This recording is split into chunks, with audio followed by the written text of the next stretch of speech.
Well, hello. It's Monday and it's 12 noon and it's time for the Doctor's Tech Show. So you know now, this is the third time we've done this. So you know what to look out for at 12 noon every Monday.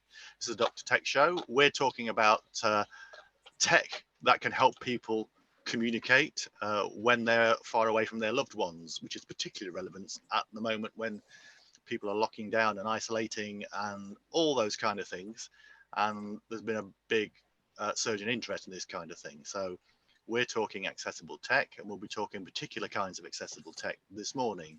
So with me, as usual, are my co-conspirators, Pauline Roten and Swain Hunter. So hello, Pauline, how are you? Hello, John. I'm very well, thank you. It's a beautiful day in Birmingham, and I'm very happy to be on the show. Good, thank you, Paulie. It's always a beautiful day in Birmingham. The picture behind me is Huddersfield in Yorkshire, where I live, taken this very morning. Beautiful day, not a cloud in the sky. I did also hear on the radio this morning that this spring we've had something like 100 hours more sunshine than is usual at this time of year, and nothing to do with lockdown and the fact that there's so much less pollution. If you want to see it like that, personally, I think it's got quite a lot to do with that kind of thing. So away up there in beautiful Orkney is Swain. Swain, good morning to you, or good afternoon, so I should say. Good afternoon, as it is, yes. It's quite a decent day here in Orkney as well. We had an absolutely scorching day yesterday, which was lovely because it was my partner's 60th birthday, so she was delighted. That's brilliant. That's brilliant. Okay, so happy birthday. Happy birthday, Jenny, yes. Yes, happy birthday, Jenny. And I should say as well that we had hoped to have Simon Finch with us on the show today, as he has been on both episodes 1 and episodes 2. And Simon was going to join us today because we were discussing the KOMP device. I should say, got quite a sad story to tell you, is that Simon did order a KOMP device for his mother in the care home to use. And it arrived on Thursday last week. Unfortunately, the following day, Simon's mother passed away. So I think we send our best wishes to Simon. I'm not sure if you're watching, but understandably, Simon won't be with us. And I'd like to dedicate today's show to Simon's mum, and really hope you get things sorted, Simon. And our deepest sympathies to you from us. Moving on from that. We do have with us today Harriet Gridley from No Isolation, which is the company that does make the KOMP device. So hello to you, Harriet, and many thanks to you for joining us. Thanks very much for having me on the show. It's okay. It's really good to see you, and thank you. And this show is all about the kind of tech which allows people to communicate with each other, and what we've been looking for is that magic bullet, the thing that is really easy for someone who has no digital skills to use. And I should say now, because it will come in conversation, as we've discussed on the show quite extensively about the Facebook portal and the reviews that's had. That's the kind of market that you're in with the KOMP device. So do you want to just start off by telling us a little bit, Harriet, about where the idea for KOMP came from? Definitely. So I should say that our company is called No Isolation. So we have a mission to reduce social isolation and loneliness. And KOMP is actually our second product. But we started our journey about 5 years ago, making a small robot about yay high that sits in the classroom or goes to a birthday party, and a child who's got a long-term illness and who can't physically be there can see through the robot's eyes, can speak through the robot's speaker and physically be there. And we've learned a lot from developing this AV1 robot. And we've seen the impact that it can have on this socially isolated group in society. So KOMP was our second project, and the inspiration for it actually came not only from our general understanding of the issue of social isolation amongst the older population, but in particular a conversation with a care home that we had in Norway, where we're founded. And this care home were spending quite a lot of time bringing in tablets and helping the residents to use them. And so we thought that was quite interesting, and we could see that they were gaining a lot of interaction with their relatives through this, but it was time consuming. So that was sort of where we were standing from.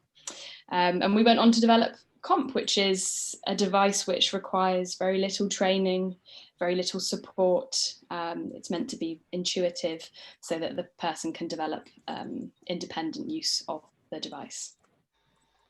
Okay, thank you for that, Harriet. Svein, Pauline, do you want to ask Harriet any questions? I'm just interested to hear more from what users say about it, and what you've been learning and how you plan to learn, as you go on from people who are using the device.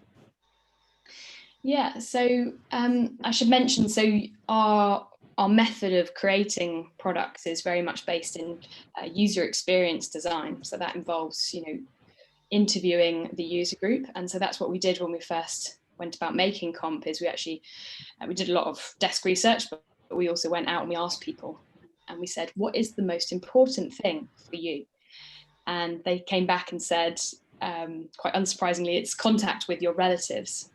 And again, because we were designing this in Norway, it's a vast country, very long, and lots of the younger relatives, they move into the cities. And so the older population are, they stay in these faraway towns that are very hard to reach.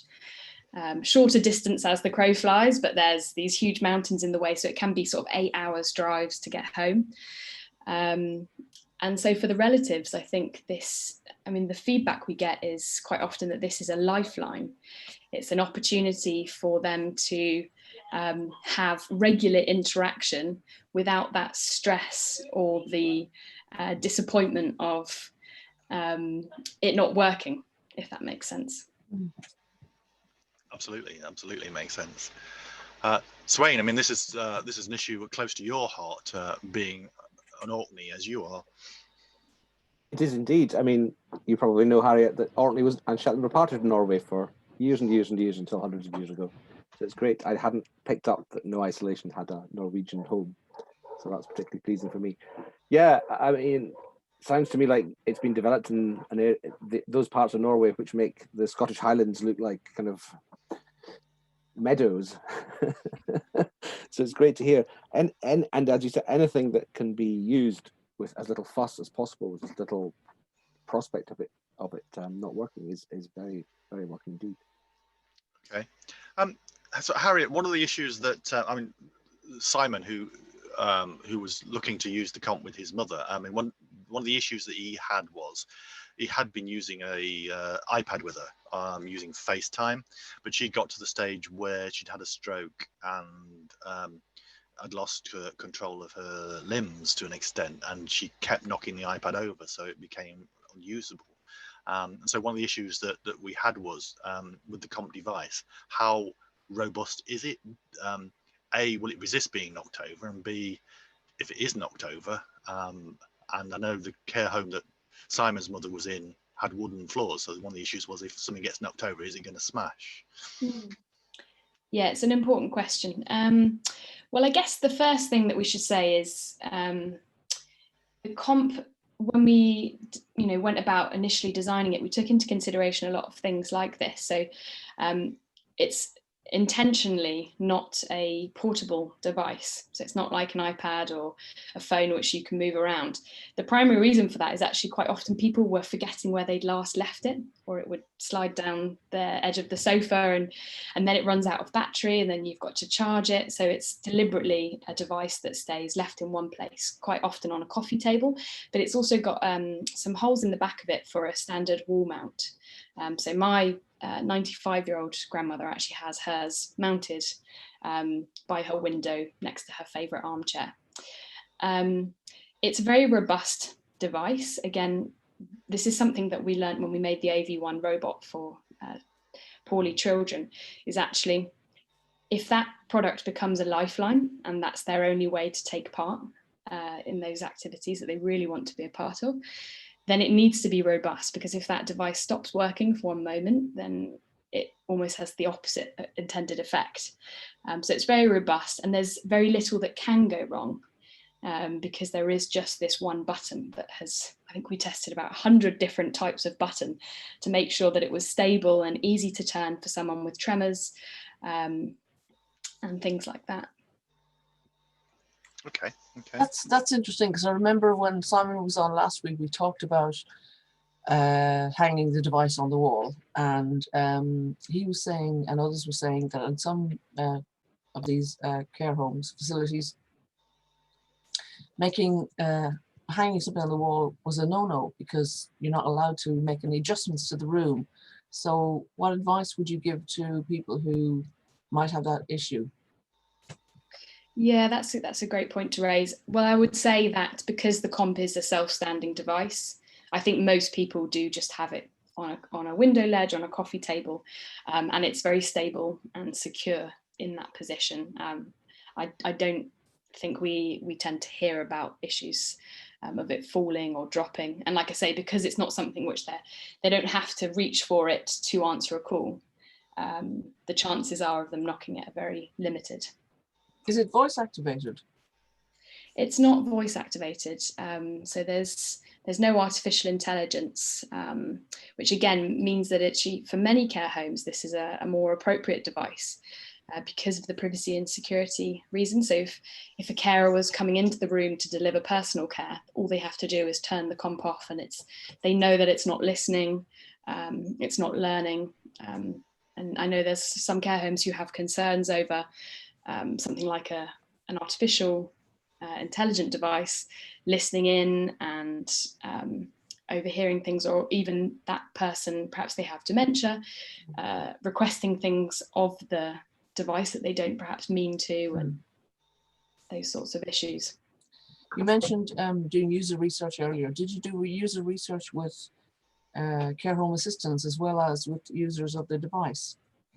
Yes, we did. And in fact, when we actually created the design for the computer after all of the interviews, we did it inside a care home. So that we believe very strongly, and if you can't get the prototype to work perfectly with cardboard and sellotape, then there's no point in investing resources in it.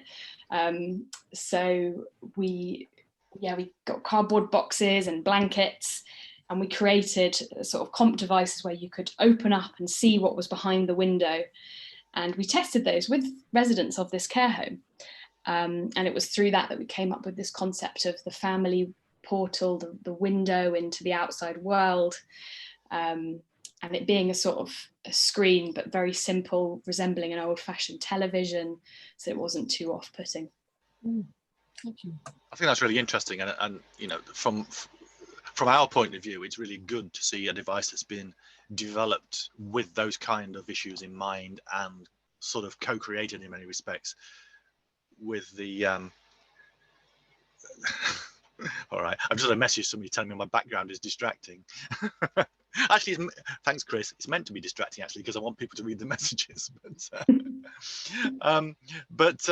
yeah, I lost my train of thought now.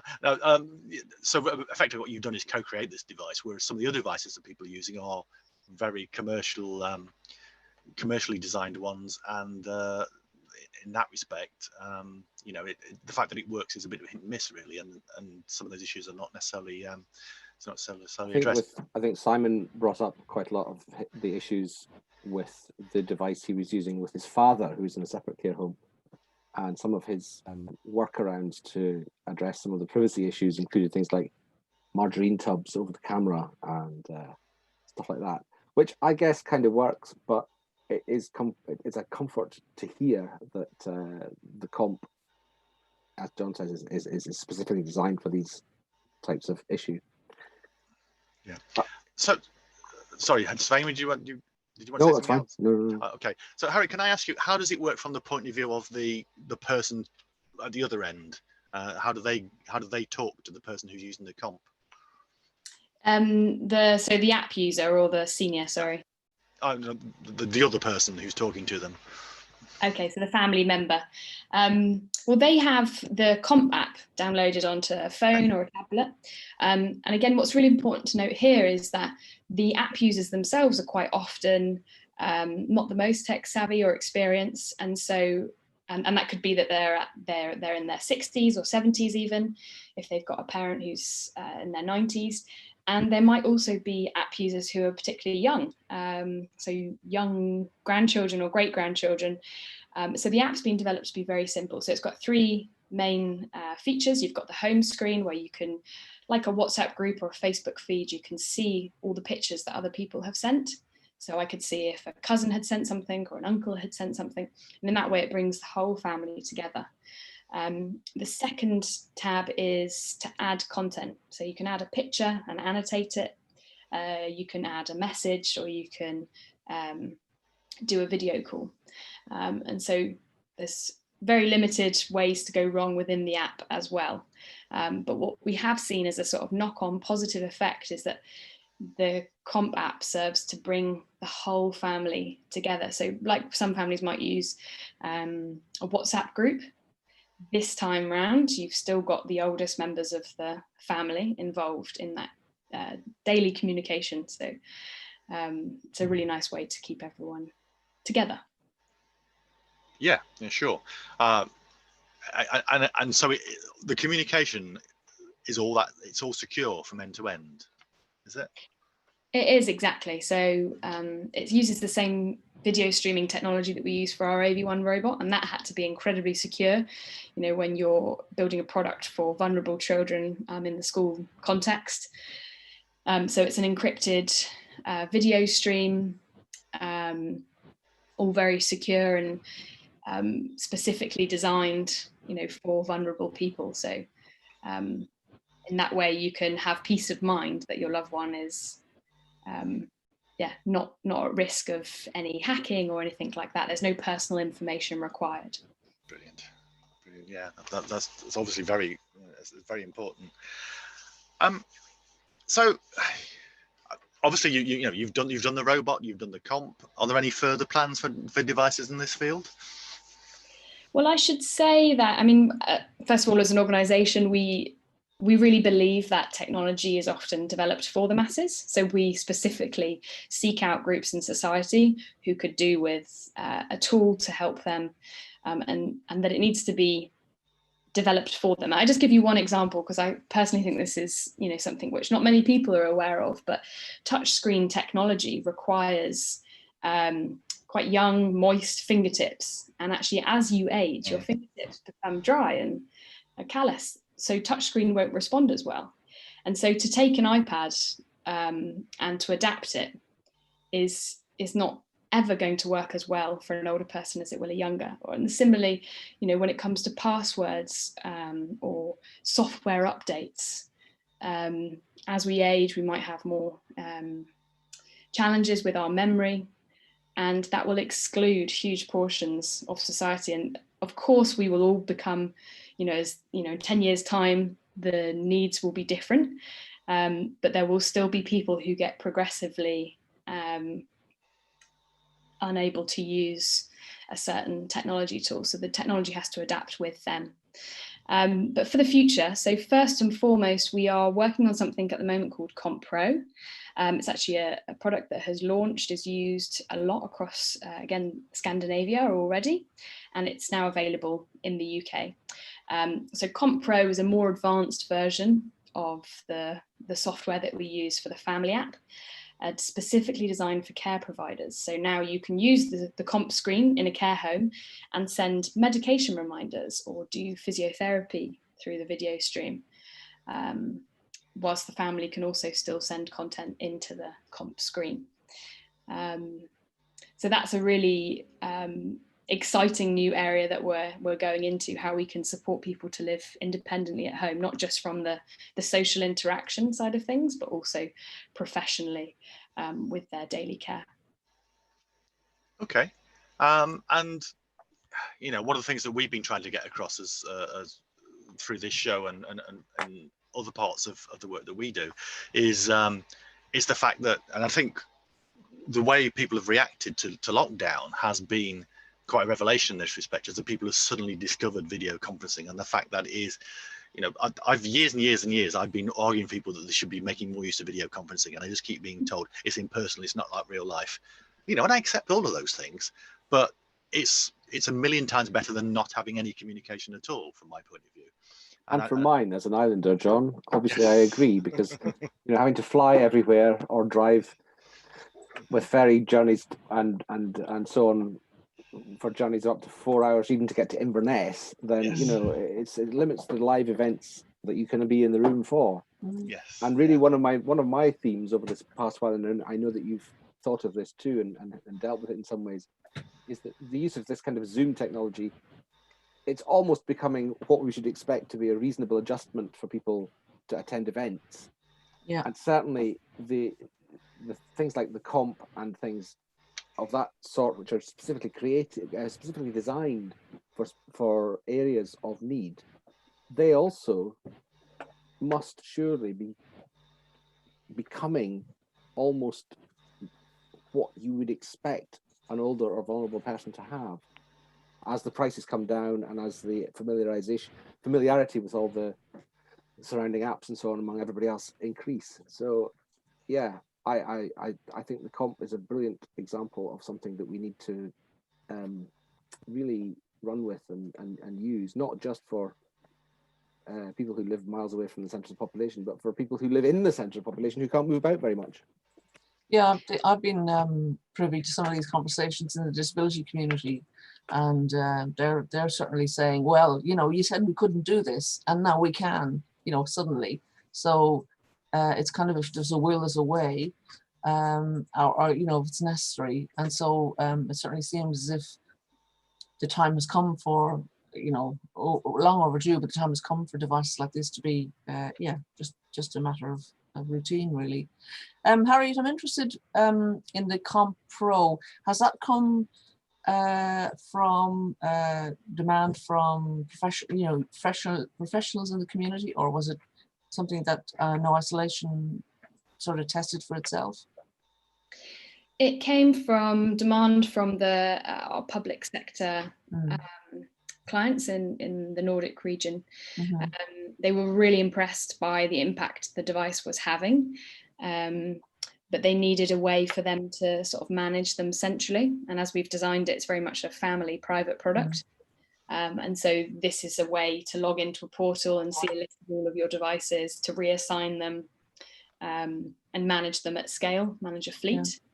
But the added benefit is that KOMP Pro works alongside KOMP Family. So you still have the family benefit, which is just the most amazing package, because if you think you've got the medication reminders coming in from the care staff, but then you've also got the family who are able to have a video call over dinner, which just boosts your appetite when you're eating with someone and you're not socially isolated anymore. And so it has an impact on their overall health as well as their mental health. Yeah. I'm just thinking of there was a project called Patchwork that FutureGov started, John, some years ago, which was to enable professionals working with clients in the sector to share information, but keeping the confidentiality of the person they were talking about. And it seems to me that KOMP would be a complementary addition to this, where professionals and family can assist the person who's using the device in a much more efficient way, maybe than previously. And I've always wanted the voluntary community sector to be included in the development of Patchwork as well. So maybe we'll get someone from FutureGov on here and see what's happening there, because I think it is all about, you know, linking together. It reminds me as well, Cassidy Robinson tweeted yesterday about the care sector. She's doing a talk in Australia this week or next week, and she was asking about who's thinking radically in this sector about what needs to happen. And we've done a piece of work in my business about what's called the 3 field process, and you can look it up, but it's you know, it's about a radical paradigm shift, really, accepting that we do interlock with each other. You know, we do have ways in which we need to work together to give a better service, basically, to the end user. So sorry for a bit of a ramble there, but I hope you get the picture. Yes, yes. Are you listening, Dominic Campbell? And just for you, Chris, I have changed my background. Sorry, I was a bit distracted there. And I noticed that. So it's now green rather than red. Is that better? We're getting a touch of desktop publishing syndrome here, John. You need to watch out. Yes, yes, I think that's very interesting, and we all know examples, I think, where data security issues have got in the way of people collaborating, and we need to address that. Lots of different arenas. I did have a question related to that. Yeah, go ahead, Spain. The way the care sector is managed, funded, organised in the Nordic countries and in England and in Scotland, how do you feel that your way into the various the various care home organisations that there are, how is that affecting, how are you going about getting into bits and places in England and Scotland and places which are perhaps not quite as community owned as they are in many places in Scandinavia?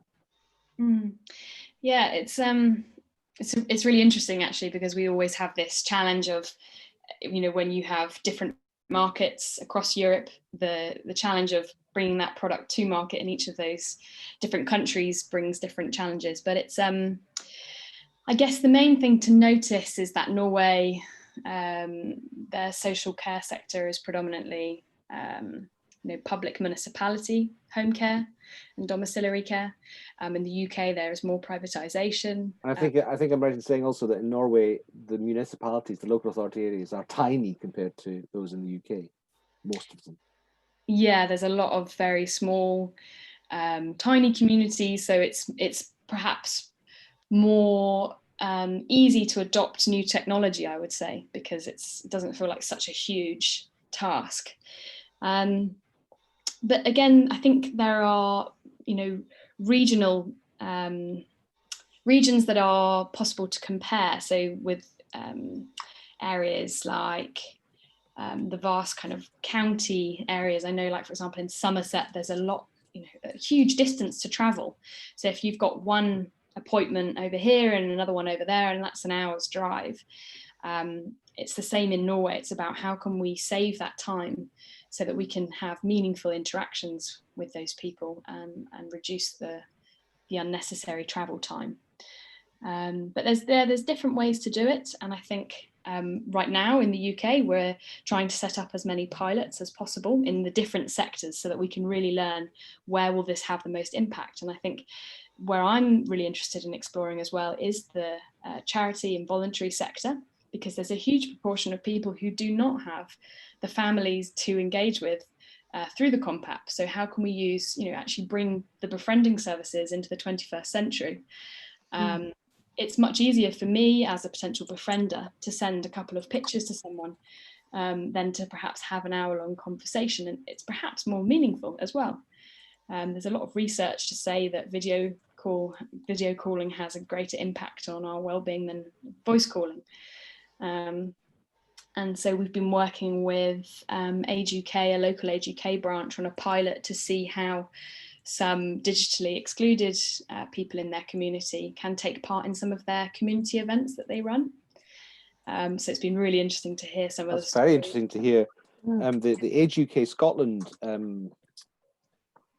telephone service that you can subscribe to it, and you will get a chat every week or month or whatever it is. Quite a large proportion of that is actually run from Orkney, because it can be. But certainly I can see how the KOMP would slot into an expanded and enriched version of that kind of service. That's really interesting. Yeah, I completely agree. And personally, I think that video is much better than just pure audio. The problem is that people are not necessarily au fait with that kind of technology, and they find it difficult, and they find it a little bit threatening at first. I mean, one of the things I've found is that working with some older people is the first time they see somebody else on video, their first instance for some reason is to insult the person at the other end. And I think they focus so much on the appearance and the mannerisms and the gestures of the other person that they have to comment on it because it's an unusual thing for them to see. Well, that's unfortunate. The first person they see is usually somebody technical, then, isn't it? That's never going to work. Yeah. But Harry, I'm conscious of the fact that I promised you wouldn't be with us for more than half an hour, and we've probably gone over our time.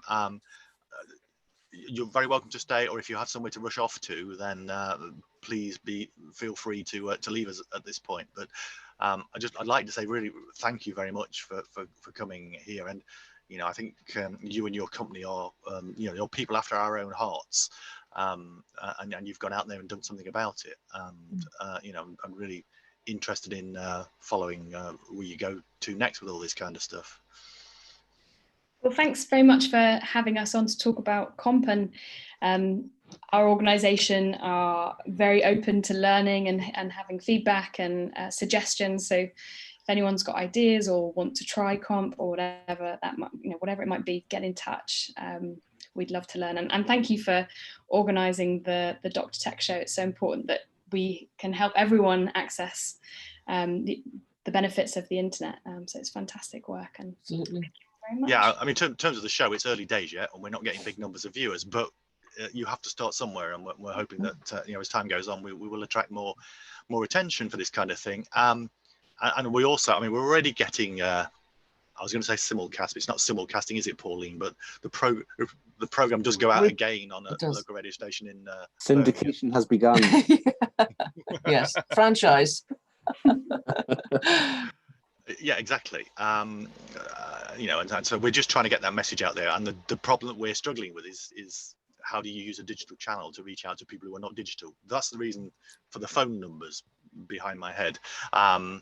But we've not yet had anybody taking advantage of that possibility yet. But well, maybe when this goes out next week in Birmingham on Hope Radio at 87.9, I think it is, FM, local community radio in South Birmingham, then we'll get some more pickup from there. But I think we certainly keep the conversation going, and it's been invaluable having to hear, Harriet. Yes, and thanks for being so open and sharing with all the information that you have. Yeah, my pleasure. And I'll spread the word of the show. Thank you. Please. Thank you very much. Yeah, thank you very much. Okay. Thank you, Harriet. Thank you. Bye then. Bye-bye. Bye. So that was really good. Good to have Harriet on board, and it's good to have a company that comes from that kind of ethos, which I think is the kind of ethos. Yeah, because so much of what we've seen in the tech for good space is, oh, here's something shiny, where's the problem? Whereas they identified there was a problem and an issue, and they went out and did something about it. It's much by far the much better way of doing things. I'm speaking to a lot of tech companies through my, local work here, Silicon Canal and Birmingham Tech Week and so on, which I'm on the board of. I'm an NED, and yeah, there's a lot of, we want to do something good, we want to, well, yeah, and there's lots of good to be done, but ask the people first. They KOMP obviously, No Isolation's obviously done the research. They went out to people, they talk about user research, they talk about speaking to the people who are going to have to use these devices and help other people use them. So it sounds like a really good model. Yeah, exactly. One thing I was going to say to Harriet while we had her with us, and I didn't say, is one of the things that she needs to address is the fact that when you Google KOMP, you get an advert for Facebook portal, which comes up at the head of the results. Interesting. And she used the word portal on her presentation, which I suppose is just a generic word, but yeah. Yes, I'm sure the competitors are watching with interest. Well, this is that thing, and I think one of the things in this field, as with others, the product that catches on and is adopted the most is not necessarily the best kind of product. No. In many respects, it's the ones that have got, the companies have got the marketing budgets, and those are the ones that will tend to win out this kind of. And hopefully, that's something that we can do through this show, is to guide people a little bit through, finding the best tech. And one of the things I would have to say is that up until now, we've not heard anything about Facebook portal which suggests it isn't appropriate and it doesn't do the job. So I'd be really interested to hear from people if anybody who's got a negative experience of Facebook portal. From my point of view, the negative bit about Facebook portal is that it's tied into Facebook's infrastructure.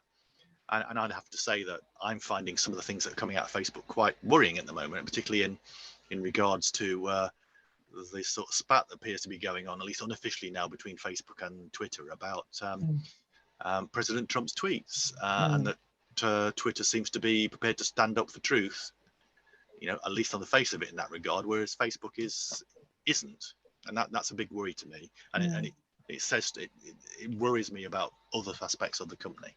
I think that the thing that impressed me most about Harriet's presentation, discussion, conversation was precisely that. I mean, I've been involved on the edges of efforts to bring the telecare, so-called services within Scotland and particularly in Orkney, into the digital age from a very analog PSTN-based infrastructure that they're relying on at the moment. And there's lots of people suggesting things. Oh, we can just give people Alexa or the Google equivalent. And I'm just sitting there thinking, how much do I want to ask these people and to think about what those devices actually are and how they operate? Now, it could be that it's perfectly appropriate for some settings to use them. It could easily be. But I think I'm much more reassured to hear from a company who has explicitly designed the privacy and the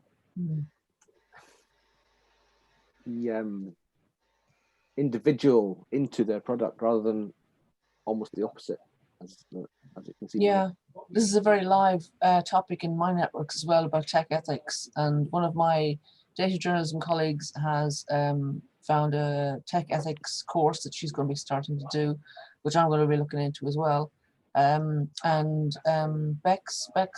Rebecca Ray Evans from Tech for Good in Manchester, she speaks a lot about this, as does Emer Coleman.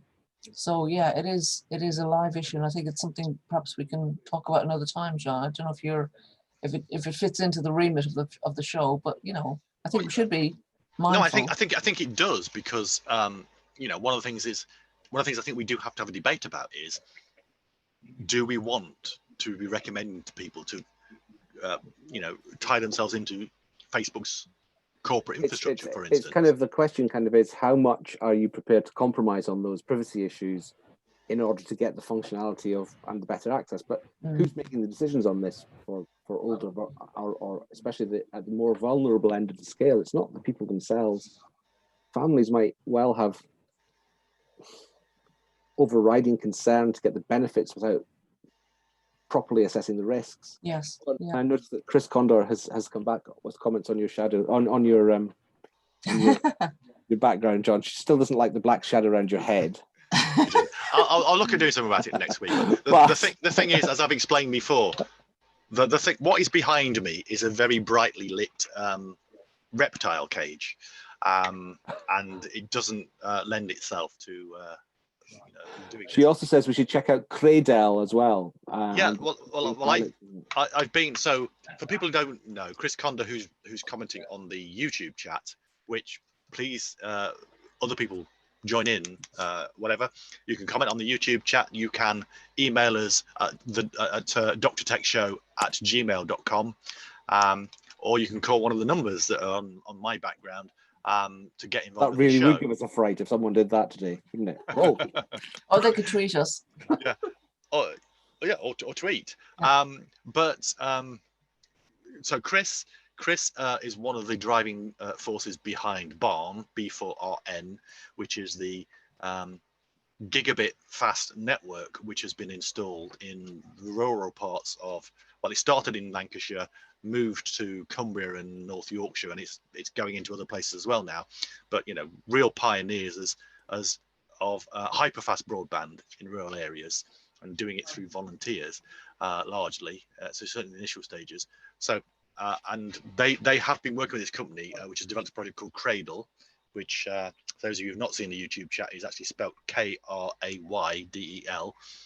which again does similar things to Facebook Portal and KOMP, and I've actually been up and had a look at it in action or being tested, and it looks really, really good. So that's, maybe we'll have them on, see if we can get them on a future episode. But there are a few products in this kind of category one of the issues, of course, in all this kind of thing is price, because in many cases we're dealing with people who don't have much money to spend. And, we've talked about the issue of this in the past, in that KOMP comes in at £600 at the moment, whereas Facebook portal, they put the price up recently, but it's still a fraction of that.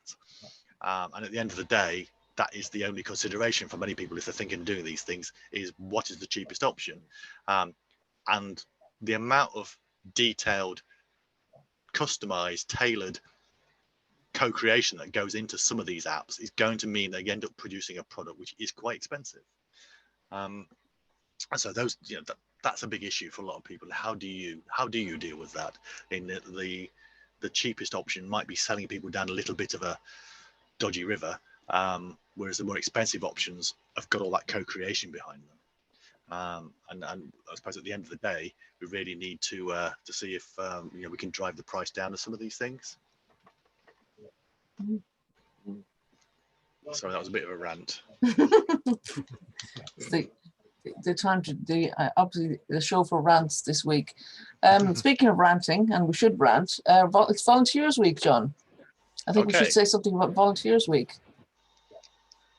Yeah, sure. I'm just looking. We've got a comment on the Facebook chat from Andres Vitka. I'm sorry if I'm pronouncing your name wrong. Hello from Glasgow. Do you think video chat is still the best medium to communicate? I do, personally. Right now, yeah, certainly. Well, that's what we're doing.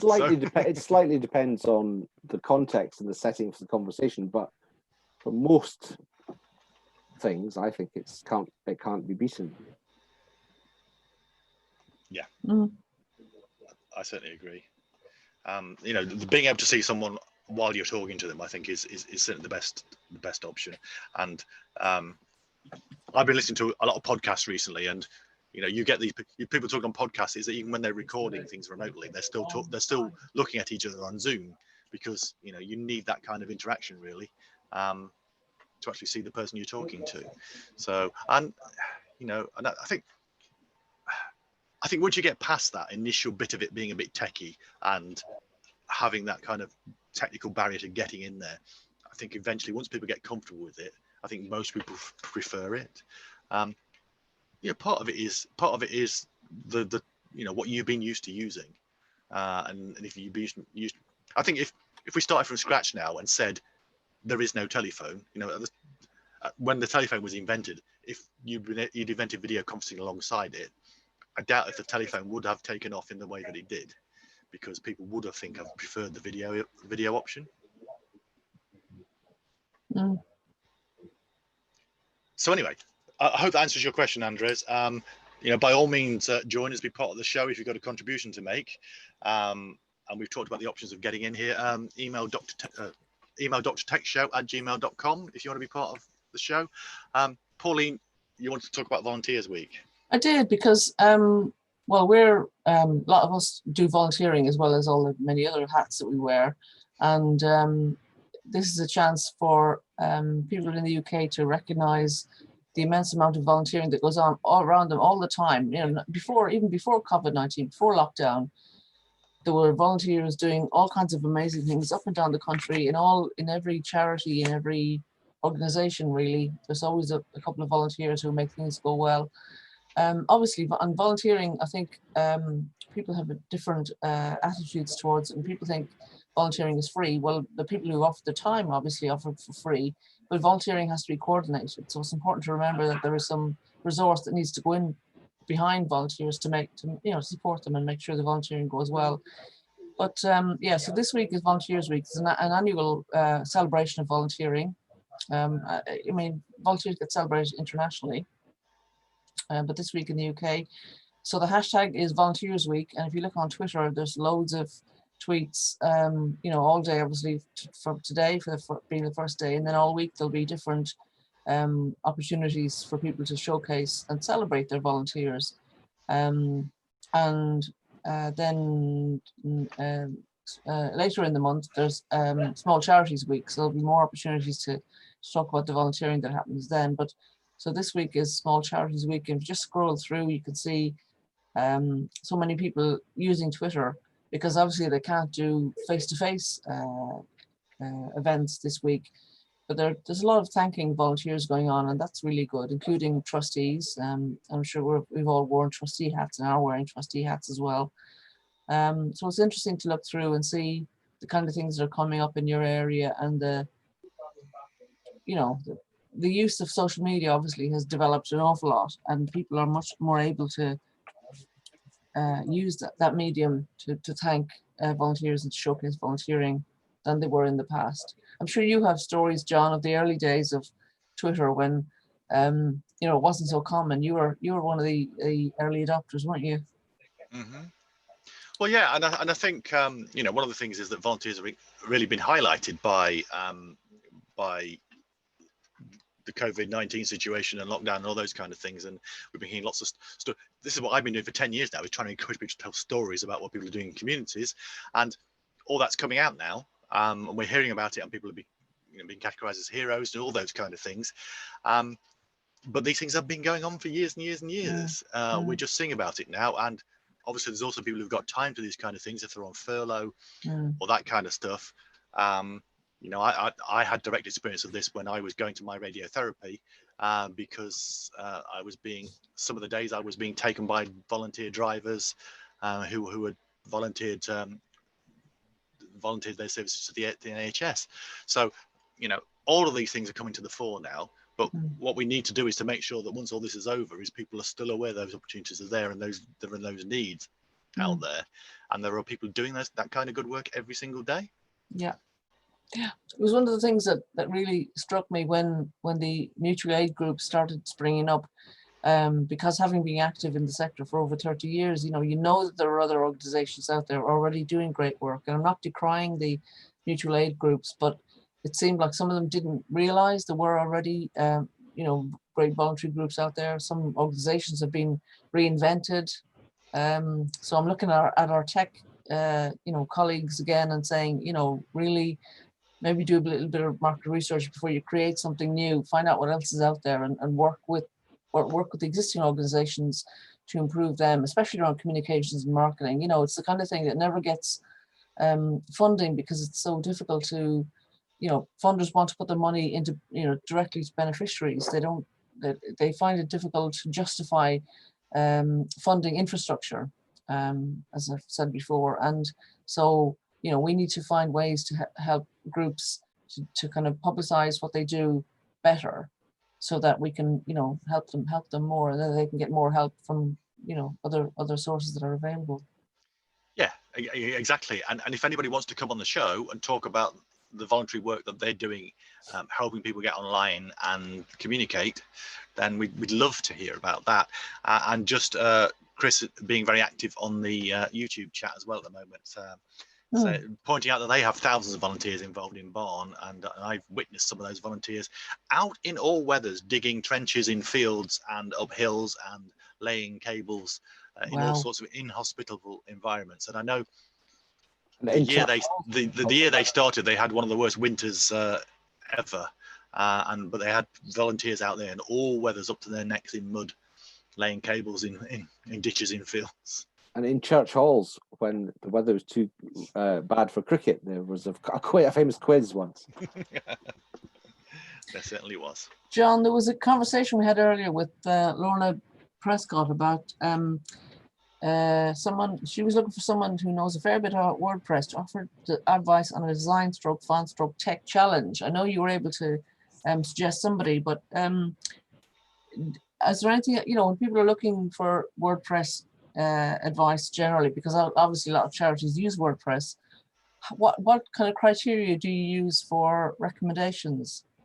What criteria do I use for recommendations? Generally people I know. Yeah. I know, the experience of them doing a good job. That tends to be it. The WordPress thing, I was not quite clear, because when you say WordPress, there are two distinct forms of WordPress. So there's to be a bit techie, there's a .com version of WordPress, which is basically a blogging platform that anybody can use. And you basically have a series of templates you can choose from to make your blog. or then there's a .org version, which is a set of tools you can download and use on your own server to create your own websites. So, you know, for a start, you need to know which version of WordPress you're talking about, but there are some common issues across both of those platforms. But basically, WordPress is a series of free tools that you can use to build a website or just use to host your blog online. It's a great tool. There are others out there, but it's certainly been a boon, I think, to many voluntary organizations and people in communities to get their message out there using tools like WordPress, you know, which allow you to get your word online. Yeah, I often we've had some dealings with the local WordPress community in Birmingham, and they do have meetups. A lot of the developers and so on have meetups on a regular basis, and that's a good place to start talking to people, although they don't all work with charities, so that you need to have a mindset of both tech and charity, and you know, that's obviously the intersection for this show. I think to bring that awareness together. Yeah, absolutely. So we're coming up to, we've got about 7 or 8 minutes left now. If anybody wants to be part of the show, you've still got time. Email drtechshow@gmail.com, or send any of us a message on our social media platforms, or talk to us in the YouTube chat box. If you want to be part of the show, then we'd love to have you on board. Not very much time yet, so if I could maybe, because we've not got much time left, I'll say something about next week. So I've said this before, but this time it's going to happen. In 2 days' time, I go into hospital for my cancer operation, so that's due on Wednesday, and it's likely that I will still be in hospital next Monday. I might have come out. I mean, these things are, you know, a bit variable. I might have already come out of hospital by then, or I might come out on that day. Who knows? If I am still in hospital, we will still try to do this, I think, providing I think I'm up to it. So we'll let people know whether or not there's going to be a show next week. But it would be good to be able to do it from my hospital bed. I'd be very, very lucky to have the loan of a 5G router from my good friends Martin and Karen Adams at Express Telephony, and I'm going to be taking that into the hospital with me to see if I can use that to get a bit of good connectivity on 5G while I'm in hospital in Leeds. And there is an unboxing video for that 5G router on my YouTube channel, the same channel this is going out on. If you want to have a look over and have a look at that, and you know, 5G is the future. It should be, if it works properly, it should be faster than my home broadband connection. But of course, the issue about hospitals, you never know whether you're going to get a signal for a mobile phone signal coming from the outside world. You know, so hopefully we'll let you know in plenty of time, I think, whether there's going to be a show next Monday or not. So there might not be a show next Monday, is I think what I'm saying, but we'll try and make it. And certainly one of the things we're going to talk about next Monday, if we do it, we're going to talk about connectivity from hospital, because I think that will be very appropriate to focus on that theme while I'm in hospital. So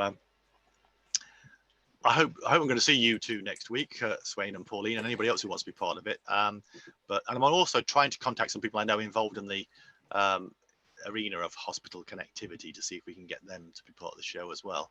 But hopefully, you know, that will be our theme next week.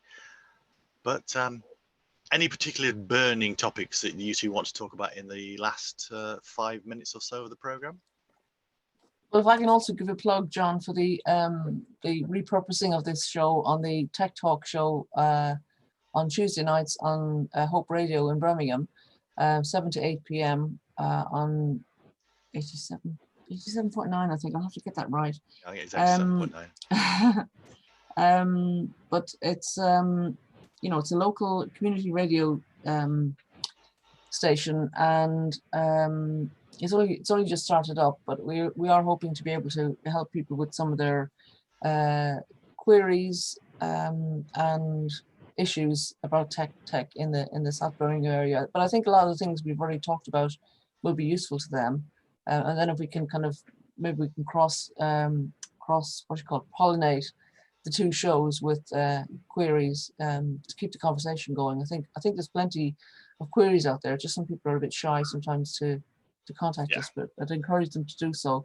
So your numbers, John, I'm going to read out your numbers just in case people don't check up on the YouTube channel, if that's okay with you. Yeah, sure. Yeah. So the numbers for the Dr. Tech Show are 0203 481 5240 or 0131 460 1196.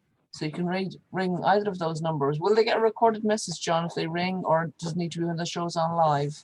It needs to be when the show's on live. Okay, so that's yeah, on a Monday between 12 and 1, Yeah. if you want to ring the live show. That's right. Or in between that, as we say, messages on social media or email drtechshow@gmail.com, and we'll line you up for a future show. Hashtag is Dr. Dr. Tech, yes? Dr. It is, yes. Yeah. And just again, so Chris Condor is active again on our YouTube chat. And just to say thanks, Chris, for the offer of Dad's Army volunteers.